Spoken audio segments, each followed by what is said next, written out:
তারা সেখানে বসবে। আর জান্নাতীদের মনের মধ্যে কোনো দুঃখ থাকবে না, পেরেশানি থাকবে না। পৃথিবীতে মানুষের দুঃখ থাকে, পেরেশানি থাকে, সেখানে কোনো দুঃখ আর পেরেশানি থাকবে না। সেই জায়গাটা হবে শীতাতপ নিয়ন্ত্রিত, না শীত না গরম, চির বসন্ত বিরাজ করবে। জান্নাতীরা সেখানে থাকবে।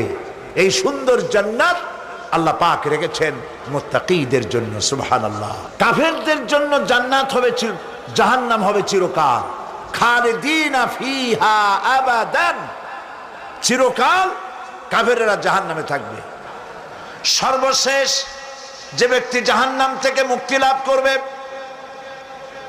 তাকে আল্লাহ পাক বলবেন, ফেরেশতাদেরকে বলবেন, ও আমার ফেরেশতারা, আমার এই বান্দাকে জান্নাত এবং জাহান্নামের মাঝখানে রেখে দাও। জান্নাত এবং জাহান্নামের মাঝখানে লোকটি যখন থাকার জায়গা